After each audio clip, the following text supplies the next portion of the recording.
Hello student, KP chemistry point में आप सभी का स्वागत है। जैसे कि हमारा जो चैप्टर चल रहा है केमिकल बॉन्डिंग में मैंने आपको लगभग केमिकल बॉन्डिंग समाप्त की ओर है इस समय टॉपिक हमारा, जिसमें मैं आज की क्लास में डिस्कस करने वाला हूं हाइब्रिडाइजेशन, संकरण। संकरण क्या होता है? ये एक बहुत ही महत्वपूर्ण टॉपिक है। संकरण यानी कि हाइब्रिडाइजेशन हमें पढ़ना है। इंपॉर्टेंट क्यों है? क्योंकि इसमें sp संकरण, sp3, sp3d, sp3d2, sp3d3 कई टाइप के संकरण है, वो हमें पढ़ना है। उससे पहले मैं आपको आज बेसिक कॉन्सेप्ट बताने वाला हूं कि हाइब्रिडाइजेशन होता क्या है, कैसे आखिर उन्हें हाइब्रिडाइजेशन क्यों कहा गया है, कैसे बनते हैं, किस प्रकार के हाइब्रिडेशन, कितने प्रकार के होते हैं। फिर मैं लगभग ये 2 या 3 क्लास में, हाइब्रिडाइजेशन पूरा एक क्लास में नहीं हो सकता, थोड़ा भाई लेंथी है, एक क्लास में ऐसी लेके आऊंगा जिसमें आपको संकरण केवल ट्रिक के माध्यम से, कोई भी संकरण हो, किसी भी प्रकार के, कोई भी हमारा केमिकल फार्मूला दे रखा हो और उसमें पूछा जाता हो कि इसमें किस प्रकार का संकरण होगा, तो मैं आपको एक सिंपल ट्रिक से, यानी कि लगभग अब से दूसरी या तीसरी क्लास में आपको करा दूंगा कि एक ही, केवल वो क्लास ज्यादा लंबी नहीं होगी, छोटी ही क्लास में लूंगा, केवल संकरण की ट्रिक बताने वाला हूं उसमें। उससे पहले आपको कुछ बेसिक कॉन्सेप्ट और बेसिक जो इस पे संकरण से कुछ महत्वपूर्ण पॉइंट है वो आज मैं क्लियर कराने वाला हूं। ठीक है, तो आज की क्लास में हम डिस्कस करेंगे संकरण किस प्रकार से बनते हैं और संकरण होते क्या है, कहते किसे हैं। क्लियर? हमारी वीडियो अंत तक अवश्य देखें। संकरण को जानने के लिए हेडिंग बनाएंगे संकरण क्या, हाइब्रिडाइजेशन। ठीक है, हाइब्रिडाइजेशन संकरण क्या होते हैं समझ लीजिए। जैसे कि कल की क्लास में मैंने आपको बताया था कि कक्षक की आकृति बताई थी, ऑर्बिटल बताए थे, शेप ऑफ ऑर्बिटल बताए थे। एस ऑर्बिटल की आकृति गोलाकार होती है, पी ऑर्बिटल की आकृति डंबलाकार होती है, डी ऑर्बिटल की आकृति डबल डंबल होती है और एफ की जटिल होती है। ठीक है, तो इस प्रकार से आप जानते ही होंगे। फिर भी अगर आपको नहीं पता है तो मैं आपको कुछ कक्षक यानी कि सब सेल जो होते हैं हमारे, पहले बता देता हूं मैं। सब सेल जो है हमारे, सब सेल कितने होते हैं, यानी कि पहले कोष KLMM होते हैं। ठीक है, आप सब सेल देख लीजिए। सब सेल S, P, D और F होते हैं। ठीक है, इनमें अधिकतम इलेक्ट्रॉनों की संख्या, इलेक्ट्रॉनों की संख्या, नंबर ऑफ इलेक्ट्रॉन किसमें, सब सेल में कितने होंगे भाई? S में 2 इलेक्ट्रॉन होते हैं, P में 6 होते हैं, D में 10 होते हैं और F में 14 होते हैं। ये जानना बहुत आवश्यक है संकरण पढ़ने के लिए, क्योंकि संकरण जब हम जब भी कर पाएंगे जब हमें ये पता होना चाहिए कि s ऑर्बिटल में अधिकतम इलेक्ट्रॉन कितने रह सकते हैं, P में कितने रह सकते हैं और D में कितने रह सकते हैं और F में कितने रह सकते हैं। ठीक है, यानी कि अब जब हम इनकी आकृति बनाएंगे, इनमें आपबाउ के नियम के अकॉर्डिंग जब इलेक्ट्रॉन हम फुल करेंगे तो आपबाउ का नियम हमारा जब पता ही है कि इलेक्ट्रॉन अधिकतम एक कोष में एक बार में एक ही इलेक्ट्रॉन प्रवेश करता है, वो भी समान दिशा में। ठीक है, जब दूसरे इलेक्ट्रॉन प्रवेश करेंगे तो वो विपरीत दिशा में इलेक्ट्रॉन प्रवेश करता है। जैसे कि पहला इलेक्ट्रॉन हम इसमें भरेंगे तो ऐसे भरेंगे, फर्स्ट इलेक्ट्रॉन ये हो गया और सेकंड इलेक्ट्रॉन जब इसमें भरा जाएगा तो सेकंड इलेक्ट्रॉन ये होगा। यानी कि क्वांटम नंबर, जो स्पिन क्वांटम नंबर है वो डिफरेंट होती है। क्लियर? स्पिन क्वांटम नंबर यानी कि आपको पता है जब इलेक्ट्रॉन अप की ओर यानी कि ऊपर की ओर होता है तो +½ होता है और इलेक्ट्रॉन नीचे की तरफ मूवमेंट होता है तो दिशा विपरीत होती है उसकी, तो -½ होता है। इसलिए स्पिन क्वांटम संख्या का अगर इसमें निकाला जाए तो +-½ निकल के आएगी। इसी प्रकार से हमारा P है भाई, P में आप देखिए P में कितने कक्षक हो सकते हैं, ऑर्बिटल कितने होते हैं, 3 ऑर्बिट होते हैं। यानी कि पहले 6 इलेक्ट्रॉन हमें भरने होंगे तो पहला इलेक्ट्रॉन हमारा इस प्रकार से इसमें भरा जाएगा फर्स्ट ऑर्बिट में, और इसमें ये भरा जाएगा दूसरा, और तीसरा ये इलेक्ट्रॉन भरा जाएगा, और चौथा इलेक्ट्रॉन जब हम भरेंगे तो फर्स्ट ऑर्बिटल में, यानी कि इसमें, और दिशाएं क्या होंगी, विपरीत होंगी। यानी कि जब तक इनकी समान ऊर्जा में प्रत्येक ऑर्बिटल में इलेक्ट्रॉन समान ना हो जाए तब तक दूसरा इलेक्ट्रॉन प्रवेश नहीं करता है। ये किसने बताया था? हुंस ने बताया था। ठीक है, हुंस ने बताया था। क्लियर? अब दूसरे यानी कि चौथा 5वां इलेक्ट्रॉन हमारा ये प्रवेश हो गया और 6 इलेक्ट्रॉन हमारा ये प्रवेश हो जाएगा। ठीक है, तो ये हमारा P हो गया। अब P की जब हम इसके ऑर्बिटल्स के नाम लेते हैं तो PX हो गया, ये PY हो गया और ये हो गया PZ। ठीक है, PX, PY और PZ होते हैं। इसी प्रकार से जब हम D पढ़ेंगे तो D में देखें भाई, D में 10 इलेक्ट्रॉन है तो कितने ऑर्बिट होंगे? 5 ऑर्बिट होते हैं, 1 2 3 4। ठीक है, 1 2 3 4 5। ठीक, 5 ऑर्बिटल होंगे तो 5 ऑर्बिट होंगे तो इसमें क्या होंगे, पहला इलेक्ट्रॉन हमारा ये प्रवेश कर गया, दूसरा इलेक्ट्रॉन ये होगा, तीसरा ये, चौथा ये, पांचवा ये, ठीक है। ऐसा नहीं है कि पहले ही ऑर्बिट में आप दोनों इलेक्ट्रॉन फुल कर दें, ठीक है। हुंड ने ये बताया था किसी भी परमाणु ऑर्बिट में इलेक्ट्रॉन निम्न ऊर्जा से उच्च ऊर्जा की तरफ प्रवेश करते हैं, ठीक है। यानी कि पहला इलेक्ट्रॉन पहले ऑर्बिट में, दूसरा दूसरे ऑर्बिट में, और दूसरा इलेक्ट्रॉन तब तक नहीं भरा जाएगा जब तक कि प्रत्येक यानी कि ऑर्बिटल हाफ फील्ड ना हो जाए। इस समय ये कौन सा है, हाफ फील्ड है। और इलेक्ट्रॉन क्या है, अनपेयर्ड है। आपसे पूछा जाए D5 में अनपेयर्ड इलेक्ट्रॉनों की संख्या बताइए, तो D5 में अनपेयर्ड इलेक्ट्रॉनों की संख्या इस समय होगी। इन्होंने एक पॉइंट और ये भी बताया था कि मैक्सिमम अनपेयर्ड इलेक्ट्रॉन किसी भी ऑर्बिटल में जब होंगे जब वह हाफ फील्ड हो जाए, यानी कि अर्धपूर्ण जब ऑर्बिटल हो जाता है तो उसमें अनपेयर्ड इलेक्ट्रॉनों की संख्या सबसे अधिक होती है। क्लियर। यहाँ पे जैसे देखो हमने बताया 5 इलेक्ट्रॉन डी में भर गए, जब हम 6 इलेक्ट्रॉन भरेंगे इसमें तो छठा इलेक्ट्रॉन विपरीत दिशा होगी। दिशाएं क्या होंगी, विपरीत होंगी। 6 हो गया, ये 7 हो गया, ये 8 हो गया, ये 9 हो गया और ये 10 हो गया। क्लियर। ये हमारा पी डी हो गया, ये एस पी और डी हो गया। जब हम एफ की बात करते हैं बेटा, एफ की बात करते हैं तो एफ में आपको पता ही है कितने होते हैं, 7 हैं, तो 14 इलेक्ट्रॉन है, 7 ऑर्बिट होंगे। जब 7 ऑर्बिट होंगे एफ में तो आप 7 ऑर्बिट बना दीजिए भाई।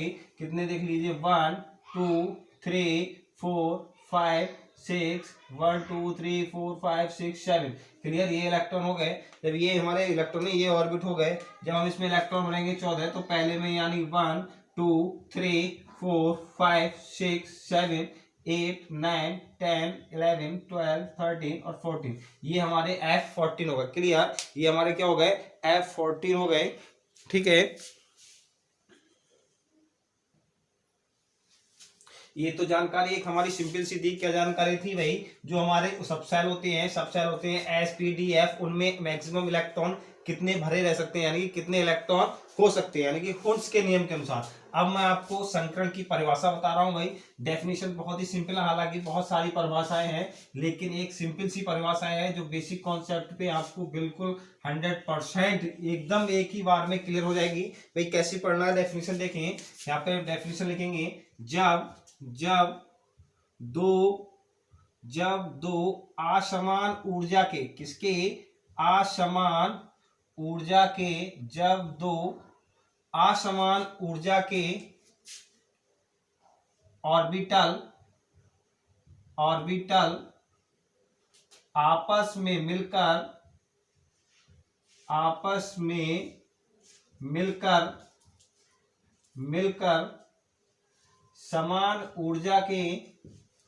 समान ऊर्जा के नए ऑर्बिटल का निर्माण करते हैं, तब इन ऑर्बिटल्स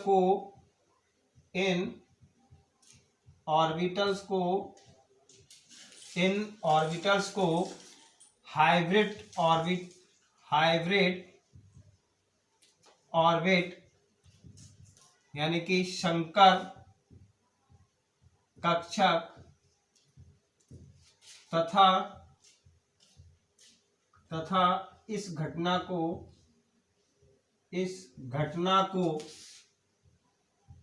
संकरण कहते हैं।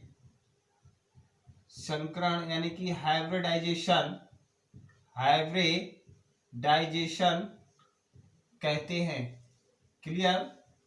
सिंपल परिभाषा है, फिर से देखें। जब दो असमान ऊर्जा के ऑर्बिटल, मैंने बताया जो ऑर्बिटल्स होंगे उनकी ऊर्जाएं क्या होंगी, असमान होंगी, ठीक है। जब दो असमान ऊर्जा के ऑर्बिटल्स आपस में मिलकर समान ऊर्जा के नए ऑर्बिटलों का निर्माण करते हैं, ठीक है, समान ऊर्जा के नए ऑर्बिटल्स बनाएंगे, ठीक, तब इन ऑर्बिटल्स को हाइब्रिड ऑर्बिट यानी कि संकर कक्षक तथा इस घटना को क्या कहते हैं, संकरण कहते हैं। क्लियर। इस घटना को क्या कहते हैं, संकरण कहते हैं। जैसे एग्जाम्पल देख लीजिए, एग्जाम्पल मैं आपको बताने वाला हूं, जैसे कि मीथेन में sp3 हाइब्रिडाइजेशन होता है। sp3 हाइब्रिडाइजेशन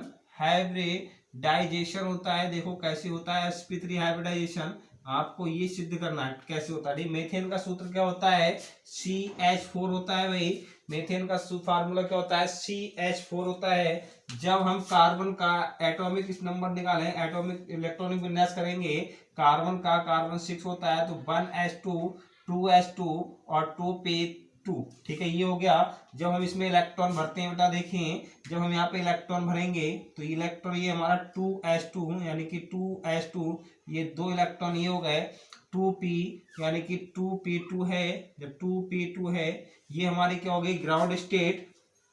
अभी मैं आपको बता दूंगा भाई 2p यानी कि ये हो जाएगा 2px 2py और 2pz। क्लियर, ये हो गए हमारे। हम इसमें भर रहे हैं 2p2 इलेक्ट्रॉन। 2p2 इलेक्ट्रॉन जब हम भरेंगे तो भाई यहाँ पे एक इलेक्ट्रॉन ये हो गया, एक इलेक्ट्रॉन ये हो गया, दूसरा इलेक्ट्रॉन हमारे पास ये हो गया। ये 2 इलेक्ट्रॉन इस प्रकार से भरे गए।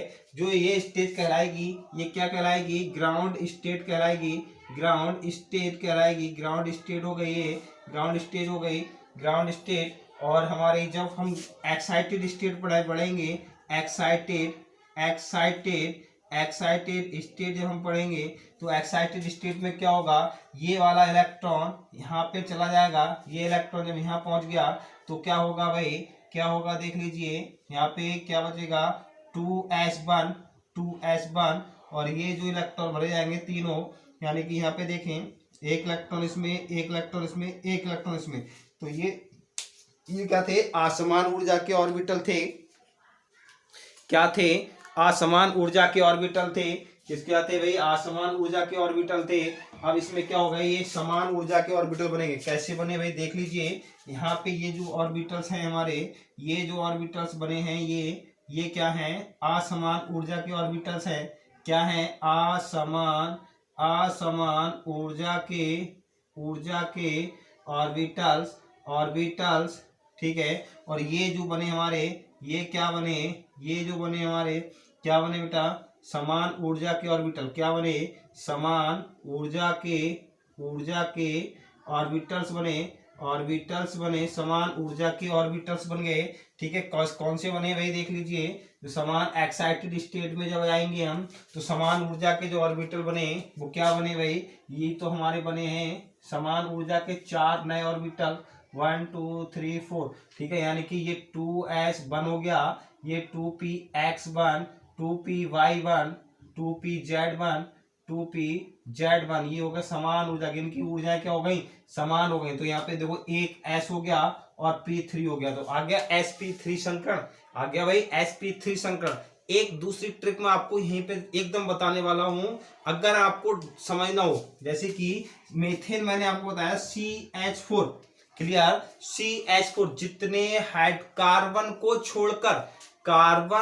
छोड़कर यानी कि पर कार्बन और अदर एटम का अनुपात। जैसे कि इसमें अगर आपसे पूछा जाए तो कार्बन अनुपात हाइड्रोजन कितना आएगा निकल के बेटा, 1:4 निकल के आया, ठीक है। तो इस प्रकार से हम किसी भी ऑर्गेनिक कंपाउंड में कार्बन का अनुपात दूसरे से कंपैरिजन करके निकालें, ठीक है, तो इसका जो अनुपात निकलेगा, जैसे कार्बन का एक कार्बन पे 4 हाइड्रोजन है, एक कार्बन पे 4 हाइड्रोजन है, तो हमें 4 वैकेंट ऑर्बिटल की आवश्यकता होगी, 4 वैकेंट ऑर्बिटल की आवश्यकता होगी। वो चाहे आपका हाफ फील्ड हो, अयुग्मित इलेक्ट्रॉन उसमें उपस्थित हो, चाहे वो वैकेंट हो, बिल्कुल खाली हो, ठीक है। ये हमको ध्यान रखना होगा। जब हम एक कार्बन पे 4 ऑर्बिटल्स हमें चाहिए तो भाई पहला ऑर्बिटल s आ जाएगा और p के 3 हो गए तो sp3 संकरण। इस ट्रिक से भी आप निकाल सकते हैं, क्लियर, इस ट्रिक से भी आप निकाल सकते हैं। फिर से देख लीजिए हमने कैसे पता करा कि CH4 में sp3 संकरण है, ये तो इस बेस पे निकाल लिया हमने। अगर इस बेस पे हम ना निकालें तो कोई बात नहीं है, छोड़ दीजिए। जब भी मैं अभी इसके बाद पढ़ाऊंगा आपको valence bond theory, BVT, valence bond theory, इसीलिए मैं आपको पहले संकरण क्लियर करा रहा हूं। जब तक आपको संकरण क्लियर नहीं होगा आप बैलेंस बॉन्ड थ्योरी नहीं पढ़ पाएंगे, ठीक है। बैलेंस बॉन्ड थ्योरी पढ़ने के लिए पहले आपको संकरण क्लियर करना अति आवश्यक है, तो इसलिए मैं आपको संकरण आज की क्लास में क्लियर करा रहा हूं भाई। संकरण sp3 मीथेन में होता है, ठीक है। कैसे इन्होंने देखो कैसे यहाँ पे इन्होंने किस प्रकार से 4 ऑर्बिटल वैकेंट करे, समझे। हमने पहले कार्बन हाइड्रोजन का तो इलेक्ट्रॉनिक विन्यास विन्यास नहीं करा भाई। मेथेन में, मेथेन का जो सूत्र होता है वो CH4 होता है। कार्बन का हमने इलेक्ट्रॉनिक विन्यास करा अफबाउ के नियम से। किसके नियम से?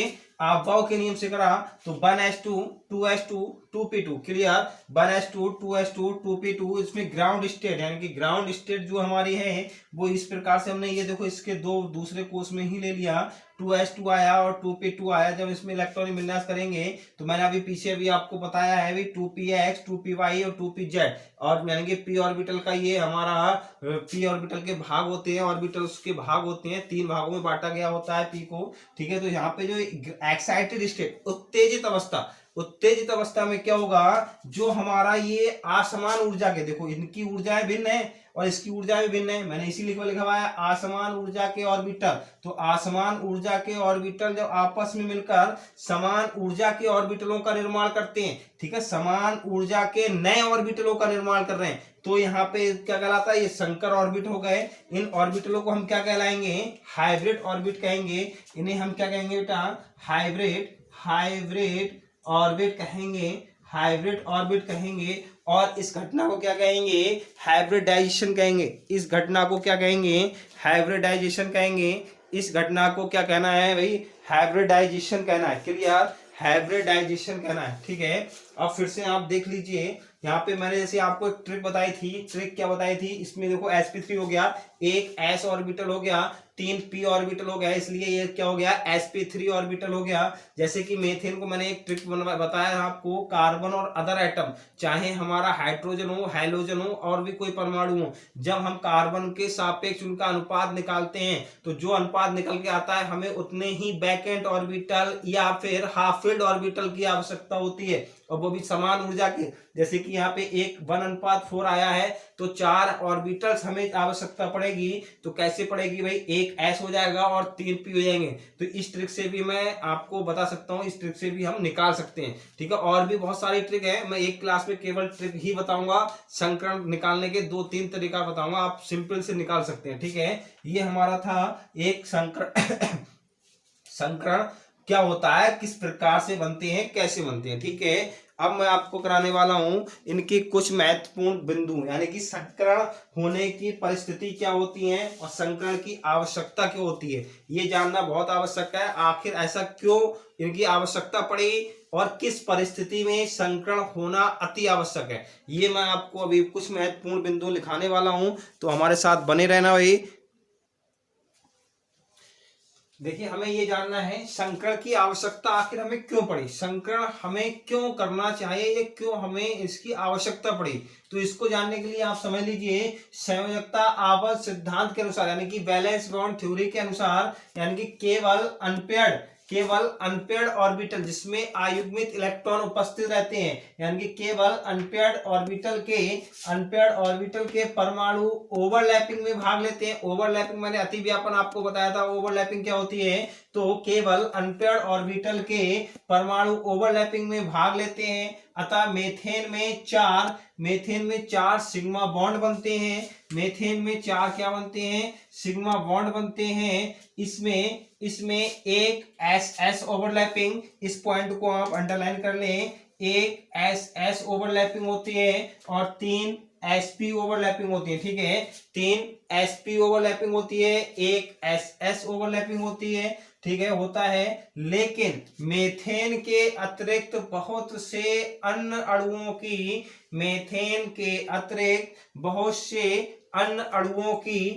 अणुओं की संरचना व गुण भी VBT यानी कि वैलेंस बॉन्ड थ्योरी के द्वारा नहीं समझा जा सकते हैं। इसीलिए संकरण की आवश्यकता पड़ी। क्लियर? संकरण की आवश्यकता क्यों पड़ी? क्योंकि कुछ हमारे अणुओं की संरचनाएं होती हैं वो VBT के द्वारा नहीं समझाई जा सकती, इसीलिए हमें किसकी आवश्यकता पड़ी? संकरण की आवश्यकता पड़ी। क्लियर? किसकी आवश्यकता पड़ी? संकरण की।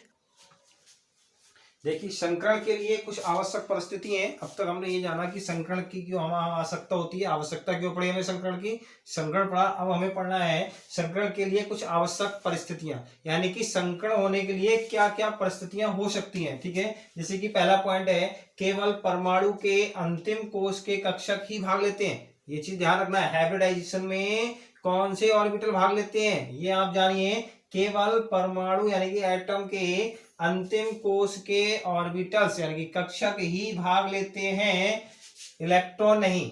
कभी आप सोचें कि अंतिम कोश में इलेक्ट्रॉन होना आवश्यक है, ऐसा कुछ भी नहीं है। इलेक्ट्रॉन नहीं हो तब भी वो हाइब्रिडाइजेशन में भाग ले सकते हैं। क्लियर। कभी आप सोचे कि sp3 संकरण हुआ तो p के 3 हुए, d के नहीं हो सकते, d के भी हो सकते हैं। हमें इलेक्ट्रॉनों की आवश्यकता नहीं पड़ती है, हमें किसकी आवश्यकता पड़ेगी, ऑर्बिटलों की आवश्यकता पड़ती है। यानी कि एटम के अनुसार हमें ऑर्बिटल खाली करने होते हैं, वैकेंट ऑर्बिटल की आवश्यकता हमें पड़ती है। इसीलिए हमें इलेक्ट्रॉन की आवश्यकता नहीं है, बल्कि क्या है, अंतिम कोश के ऑर्बिटल्स की आवश्यकता पड़ेगी। क्लियर। ये पॉइंट बहुत इंपॉर्टेंट है, ऑब्जेक्टिव में बहुत बार क्वेश्चन पूछा गया है। ठीक है, नीट में भी यहाँ पे बहुत, यानी कि अगर ज्यादा डीपली पूछे जाते हैं तो यही क्वेश्चन बनते हैं नीट में यानी कि कई एक आध बार क्वेश्चन आ भी चुका है ये, कि संकरण के लिए कोशों की आवश्यकता पड़ती है या इलेक्ट्रॉनों की आवश्यकता पड़ती है, अगर नहीं पड़ती तो क्यों नहीं पड़ती। ठीक है, समझ लीजिए, केवल परमाणु के अंतिम कोश के कक्षक ही भाग लेते हैं,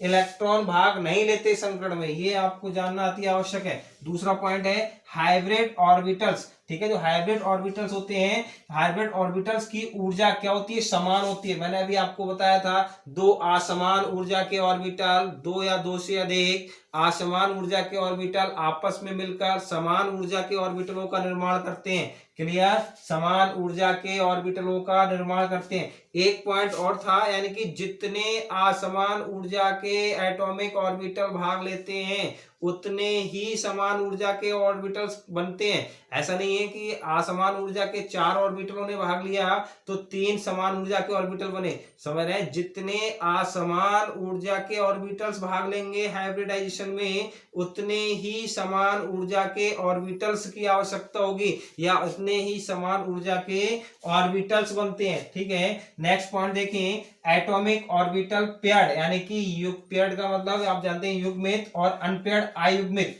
ठीक है, एटॉमिक ऑर्बिटल पेयर्ड और अनपेयर्ड भाग ले सकते हैं। ठीक है, जिनमें इलेक्ट्रॉन पेयर्ड होंगे वो भी भाग ले सकते हैं, और जिनमें इलेक्ट्रॉन अनपेयर्ड होते हैं यानी कि वो भी भाग ले सकते हैं। ठीक है, यानी कि वैकेंट भी भाग ले सकते हैं, पेयर्ड भी भाग ले सकते हैं, अनपेयर्ड भी भाग ले सकते हैं। ठीक है, समझ लीजिए, एटॉमिक ऑर्बिटल पेयर्ड हो चाहे अनपेयर्ड हो चाहे वैकेंट हो, ठीक है, उन्हें कोई भी भाग ले सकते हैं। ठीक, नेक्स्ट पॉइंट है संकरण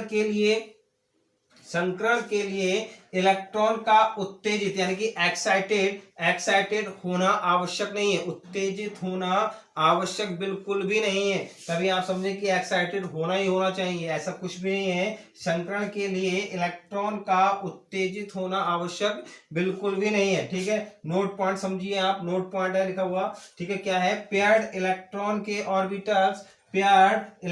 के ऑर्बिटल संकृत होने के उपरांत भी पेयर्ड इलेक्ट्रॉन के कक्षक ही रहते हैं। ठीक है, ऐसा नहीं है कि अनपेयर्ड हो जाए। समझ रहे हैं, फिर से समझिए, पेयर्ड इलेक्ट्रॉन के ऑर्बिटल यानी कि जिन ऑर्बिटल्स पेयर्ड हैं, यानी कि जिन ऑर्बिटल फुल भरे हुए हैं, पेयर्ड भरे हुए हैं, तो संकृत होने के बाद भी वे पेयर्ड ही रहेंगे, अनपेयर्ड नहीं हो सकते। समझ रहे हैं, यही पॉइंट बताया गया है। यानी कि जैसे हमने मान लीजिए ये P है, भाई P में 3 है, ये 3 कक्षक हो गए, ये क्या है, ये पेयर्ड है। अगर ये हमने किसी संकरण में भाग लिया, अगर हमने इसको किसी संकरण में भाग लिया तो ये पेयर्ड ही रहेगा और संकरण में भाग भी ले लेगा। यही पॉइंट आपने यहाँ पे लिखवाया है कि पेयर्ड इलेक्ट्रॉन के ऑर्बिटल्स संकृत होने के उपरांत भी पेयर्ड इलेक्ट्रॉन के कक्षक ही रहते हैं। ठीक है, एक पॉइंट और है, ये देख लीजिए भाई, ये आवश्यक नहीं है। ठीक है, ये आवश्यक नहीं है कि अंतिम कोश सभी कक्षक संकृत हों। ठीक है, फिर से देखें, ये आवश्यक नहीं है कि अंतिम कोश के सभी कक्षक संकृत हों। समझ रहे हैं, ऐसा नहीं है कि अंतिम कोश में 4 कक्षक है तो 4 ही संकृत हो जाएंगे। समझ रहे हैं, मान लीजिए ये P हो गया, अगला पॉइंट हमारा D आने वाला है। क्या आएगा भाई, डी आएगा, 1 2 3 4 5, डी आ गया। तो हमें ऐसा नहीं है कि यह डी हमारा जो कोश है, डी उपकोश है, इसके सभी ऑर्बिटल्स भाग ले लें। अगर एक की आवश्यकता होगी तो हम एक भी ले सकते हैं, दो की आवश्यकता होगी तो दो भी ले सकते हैं। यानी कि एक एस हो गया, यहाँ पे ये एस हो गया, तो sp3 यहां तक हो गया, sp3d यहां तक हो जाएगा। तो ये जो हो जाएगा हमारा sp3d हो जाएगा। अगर d के 2 भाग लेंगे तो d2 हो जाएगा, d के 3 भाग लेंगे तब d3 हो जाएगा। समझ रहे हैं भाई, ऐसा बिल्कुल भी नहीं है कि अंतिम कोश के सभी कक्षक संकृत हो। ठीक है, कुछ कक्षक संकृत नहीं हो सकते, कुछ कक्षक संकृत नहीं हो सकते, इन्हें असंकृत कक्षक कहते हैं। यानी कि जो ऑर्बिटल्स हमारे संकृत नहीं होंगे, मान लीजिए डी का हमारा केवल 1 ही हुआ है और हमारे 4 अभी रह गए हैं, तो जो 4 बचे हैं वो हम उन्हें क्या कहेंगे, असंकृत कक्षक कहेंगे। क्या कहेंगे, असंकृत कक्षक कहते हैं। क्लियर, असंकृत कक्षक कहते हैं। सामान्यतः, फिर से देखें, सामान्यतः ये P और D कक्षक होते हैं। आप सोचें कि S कक्षक हो जाएगा तो S कक्षक नहीं होगा। ठीक है, सामान्यतः असंकृत कक्षक कौन से रहते हैं, P और D कक्षक ही होते हैं, जो पाई बॉन्ड बनाने में भाग लेते हैं। जो किस में भाग लेते हैं, पाई बॉन्ड बनाने में भाग लेते हैं। क्लियर हो गया भाई, पाई बॉन्ड बनाने में भाग लेते हैं। क्लियर, ठीक है भाई।